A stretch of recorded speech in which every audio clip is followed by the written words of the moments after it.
guys. I didn't intend to shoot a video just now, but I did my makeup just because I wanted to do it for me. And I love Kate Bush, so I tried to make it kind of like a Kate Bush. Wow. Wow. Isn't it amazing? I don't sound anything like Kate Bush, I know, but I feel like we both have kind of crazy eyes. Anyway, I don't know if anyone could hear my last video, so maybe I should just do a video where you can hear me, because I talked about my story. Honestly, I don't know exactly why I have Romulus and Remus as the beginning myth, because the main myth I work with is the obscure Irish one called the Cattle Raid of Cooley. I think I talked a little bit about it. It was about a cow, basically people fighting over a cow, because that's what they fought. That's what wealth was back then, was how much cattle you had. So cattle raiding was kind of like the big thing. The big battles were fought over who had the most cows in Ireland. And so yeah, my main story is where Laine, a modern girl, goes into the Irish myth, the Cattle Raid of Cooley. I guess I write about that because it's kind of complex and obscure, and I guess that's how I am too. But I don't really know why it starts out with Romulus and Remus, except for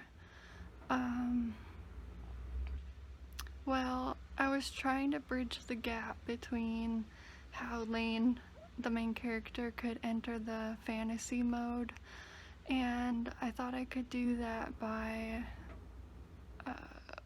writing that she kind of wrote herself into her own story, but when she was walking around Lake Como in Montana, and how that corresponds loosely with the Lake Como in Italy, and just that she's a dreamer, and she always dreams about a world bigger than kind of the one she's living. And she really, partly because of her mom always loved cultures, she sort of developed a love for culture as well, and different countries, and just the desire to travel. So I'm just gonna read this little section I wrote. I wish I could do a Kate Bush voice, British accent, but I can't. So I'll just read in my Montana voice, and here goes. Okay, I'm just gonna read this. Just so you guys know, I feel like I'm the Dr. Seuss of literary fiction, so I hope this grows on people. Okay, I'm gonna read this. Even as a child, Laine had big dreams of a world more expansive than the one inside the four walls of her bedroom.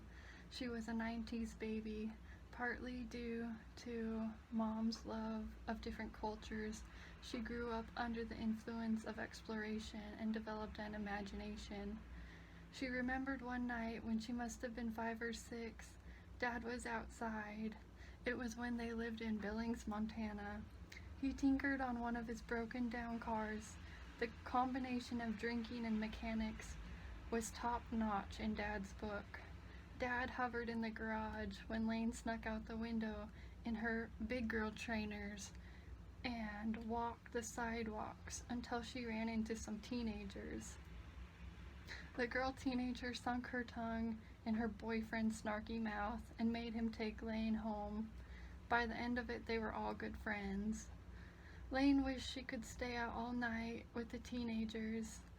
When they brought her around, Dad pressed Laine into her room, screaming how Dad loved all kinds of briny herrings and pork skin chips, and how Laine loved to please him by dumping his snuff cans into the toilet. Dad was a truck driver and gone a lot. Most kids had their dad around to take for granted, but for Laine he was a rare jewel, a celestial being, or an animal species near extinction.